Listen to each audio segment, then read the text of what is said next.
ఎన్నికల నగారా మోగడం ఆలస్యం అన్ని పార్టీలు వ్యూహరచనలో మునిగిపోయాయి. అభ్యర్థుల వేట మొదలుపెట్టాయి. జిల్లాల వారీగా పార్లమెంటు నియోజకవర్గాల వారీగా బలాబలాలను బేరీజు వేసుకుంటున్నాయి. మరి ఖమ్మం జిల్లా పరిస్థితి ఏంటి? టీడీపీ కాంగ్రెస్ మళ్లీ కలిసి పోటీ చేస్తాయా? వామపక్షాలు పట్టు సాధిస్తాయా? బ్రేకులు లేకుండా కారు దూసుకుపోతుందా?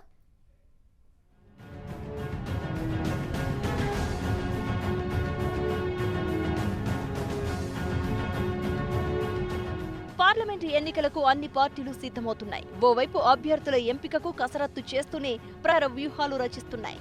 ఖమ్మం పార్లమెంటు స్థానాన్ని కైవసం చేసుకునేందుకు టీఆర్ఎస్ కూడా దూకుడు పెంచింది. అటు కాంగ్రెస్, టీడీపీలు ఇంకా డైలమాలోనే ఉన్నాయి. ఐక్యత రాగం వినిపిస్తున్నా ఎవరిని దింపాలనే విషయంపై వామపక్షాల్లో క్లారిటీ కొరవడింది. ఇది ఖమ్మం జిల్లాలో పొలిటికల్ సీన్. ఖమ్మం పార్లమెంటు నియోజకవర్గంలో TRS, Congress, TDP, CPM, CPI, CPI-ML, new democracy పార్టీలు ఉన్నాయి. వీటిలో టీఆర్ఎస్ అత్యంత బలమైన పార్టీగా ఎదిగింది.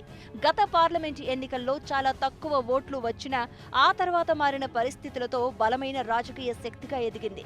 2014 ఖమ్మం పార్లమెంటు స్థానానికి జరిగిన ఎన్నికల్లో వైసీపీ నుంచి పోటీ చేసిన పొంగులేటి శ్రీనివాసరెడ్డి 4,21,957 ఓట్లు, టీడీపీ నుంచి పోటీ చేసిన నామా నాగేశ్వరరావుకు 4,09,983 ఓట్లు వచ్చాయి. సిపిఎం సపోర్ట్తో పోటీ చేసిన సిపిఐకి 1,87,653 ఓట్లు వచ్చాయి. అయితే టీఆర్ఎస్ నుంచి పోటీ చేసిన బుడాన్ బేగుకు 89,063 ఓట్లు మాత్రమే వచ్చాయి. ఆ తర్వాత వైసీపీ నుంచి పొంగులేటి శ్రీనివాసరెడ్డి టీఆర్ఎస్ లో చేరిపోయారు. 2014 ఎన్నికలకు 2018 ఎన్నికలకు ఖమ్మం జిల్లాలో రాజకీయ పరిస్థితులు మొత్తం మారిపోయాయి. వైసీపీ అడ్రస్ లేకుండా పోయింది.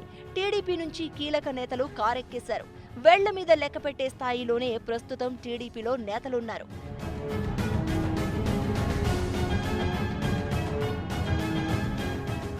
మాజీ మంత్రి తుమ్మల నాగేశ్వరరావు టీఆర్ఎస్ లో చేరాక వలసలు జోరుగా కొనసాగాయి. అప్పటి టీడీపీ ఎమ్మెల్యేలు, స్థానిక సంస్థల నేతలు కూడా టీఆర్ఎస్ లో చేరిపోయారు.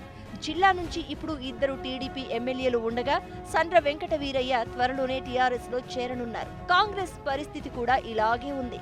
ఇప్పటికే రేగా కాంతారావు, హరిప్రియా నాయక్ టీఆర్ఎస్ లో చేరుతున్నట్లు ప్రకటించారు. వీరి బాటలోనే మరో 2 కూడా కారెక్కుతారని ప్రచారం ఉంది. అటు క్యాడర్ కూడా తమ నేతల బాటలోనే నడిచారు. దీంతో ఖమ్మం జిల్లాలో కాంగ్రెస్ కకా వికలమైంది. టీఆర్ఎస్ అధికారంలోకి వచ్చాక జరిగిన ప్రతి ఎన్నికల్లోనూ ప్రజలు గులాబీ పార్టీకి బ్రహ్మరథం పట్టారు. అసెంబ్లీ ఉప ఎన్నికల్లో భారీ మెజారిటీ కట్టబెట్టారు.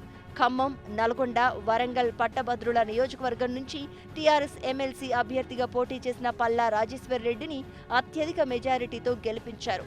ఖమ్మం ఎమ్మెల్సీగా బాలసాని లక్ష్మీనారాయణను గెలిపించారు.